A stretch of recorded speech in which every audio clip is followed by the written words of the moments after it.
तो hello guys. तो स्वागत है आपका अपना चैनल मेंटोर कार्तिक में।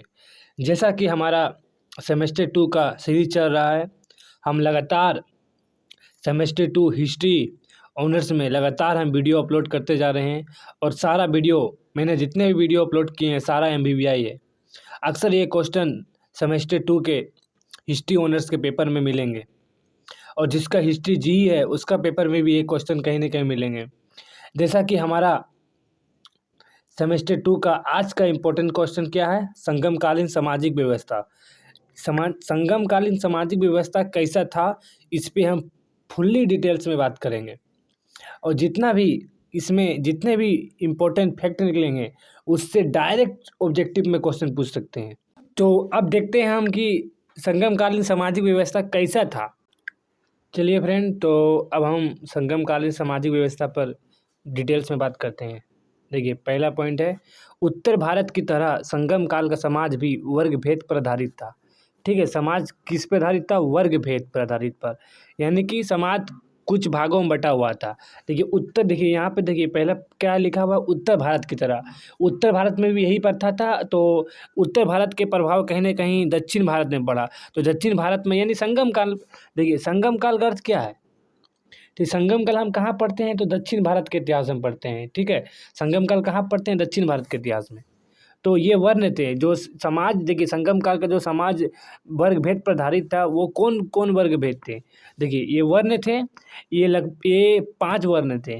देखिए शासक वर्ग, ठीक है, ब्राह्मण वर्ग, और किसान वर्ग, और चौथा है व्यापारी वर्ग, और पांचवा है दस्तकार वर्ग।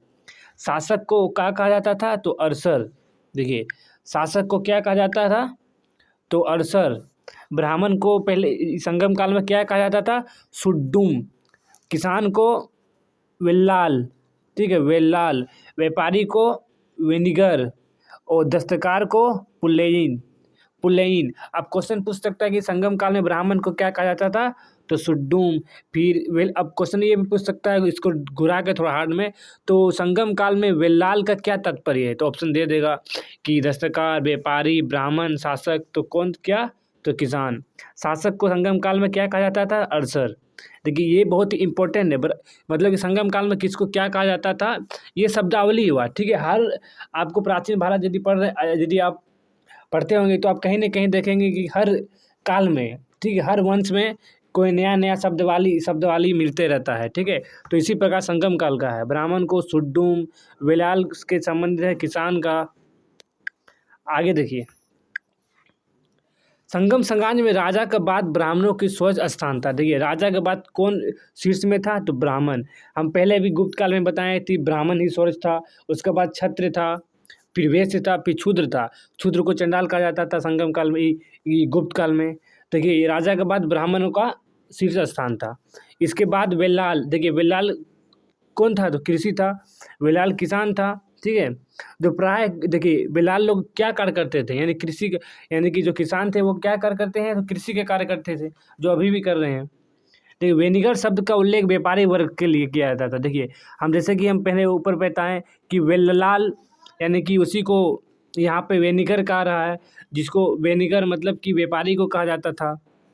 किंतु इनकी सामाजिक प्रतिष्ठा अच्छी नहीं थी। देखिए किसान मतलब कि व्यापारी का स्थिति किसान से बहुत बुरा था, यानी कि किसान का बहुत अच्छा था, व्यापारी का बहुत कम था। किंतु इनकी सामाजिक प्रतिष्ठा अच्छी नहीं थी, सामाजिक में उसका उतना स्थान नहीं था जितना किसान लोग का था, व्यापारी लोग का कम था। दस्तकारों का वर्ग पुल्लैन कहलाता था, जो रस्सी तथा पशु के चमड़े से चारपाई और चटाई बनाने का काम करता था। देखिए दस्तकारों का क्या काम था? ठीक है, दस्तकारों का जो एक वर्ग था जिसको पुलैन कहा जाता था। अब यानी क्वेश्चन पूछ सकता है कि संगम काल में दस्तकारों को क्या कहा जाता था? तो पुलैन कहा जाता था। ठीक है, तो इसका क्या कार्य था? इसका क्या कार्य था? इसको रस्सी, पशु के चमड़े से चारपाई बनाना, फिर चटाई बनाना, इसका मुख्य काम था, इसका मुख्य पैसा था। ठीक है, देखिए आगे देखिए, इस समय दक्षिण के राज्यों का आर्यकरण हो गया था। देखिए आर्यकरण से क्या तात्पर्य है? आर्यकरण से तात्पर्य है कि उत्तर भारत में जो समाज जो विकसित हुआ था उसमें लोग संस्कृत भाषा भी जानते थे। ठीक है, हर भाषा जानते थे, यानी कि मतलब कि कहने का अर्थ है कि समाज में हाथी, स्वर्ण मुद्राएं, घोड़ा, रथ, ठीक है, ये सब जो उत्तर भारत में जो विशेषता था उत्तर भारत के समाज का, तो अब दक्षिण भारत में भी होने लगा। तो उसी प्रकार के उत्तर भारत से दक्षिण भारत में जो हुआ, तो उस वही कर रहा है इसमें कि उसका आर्यीकरण हो गया था, ठीक है। तो वैदिक यज्ञ होने लगे थे, उत्तर भारत में जो यज्ञ होते थे अब वो दक्षिण भारत में होने लगे। कहीं न कहीं ये आर्यीकरण का प्रभाव ही पड़ा उत्तर भारत का। ब्राह्मणों को दान में भूमि देने लगी, भूमि देने लगे, ये कहीं न कहीं आर्यीकरण का प्रभाव पड़ा उत्तर भारत का। ठीक है, घोड़े, रथ, हाथी, स्वर्ण मुद्राएँ भी दी जाती थी।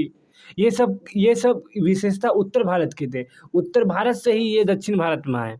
किंतु इस युग में ब्राह्मणों का मांस खाते थे। देखिए, बहुत बड़ा इम्पोर्टेंट फैक्ट।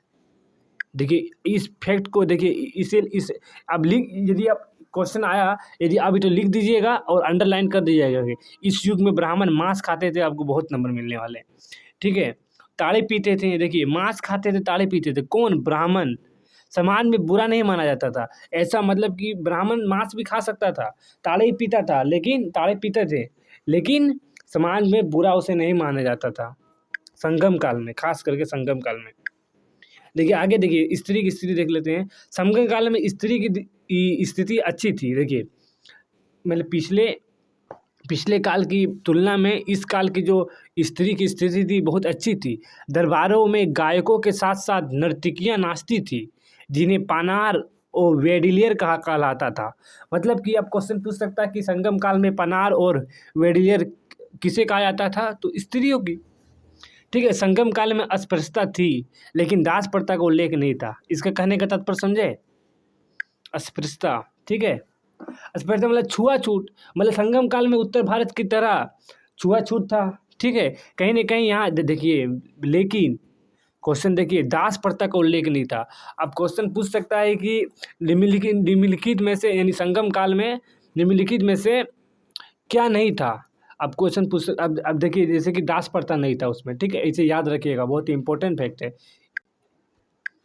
देखिए आगे, देखिए तमिल व्याकरण ग्रंथ तोलकापियम में देखिए कि क्या बताया गया है। तोलकापियम में बताया गया है कि संगम काल में विवाह को संस्कार के रूप में मान्यता दी गई थी। वैदिक धर्मशास्त्रों में वर्णित 8 प्रकार के विवाहों का चर्चा तोलकापियम में की गई है। देखिए, 8 प्रकारों के विवाह तोलकापियम में किया गया। अब क्वेश्चन पूछ सकता है कि तोलकापियम में कितने विवाह का उल्लेख किया गया है? तो 8। ठीक है, किसमें कौन सा ग्रंथ है ये? तो तमिल ग्रंथ है, तमिल व्याकरण ग्रंथ है। अब क्वेश्चन पूछ सकता है कि तोलकापियम किस प्रकार का ग्रंथ है? तो व्याकरण ग्रंथ है। देखिए आगे, देखिए अब लास्ट है। समगन साहित्य में मृतक संस्कार की विधियां का भी उल्लेख मिलता है। ठीक है, मृतक संस्कार का विधियां का उल्लेख मिलता है।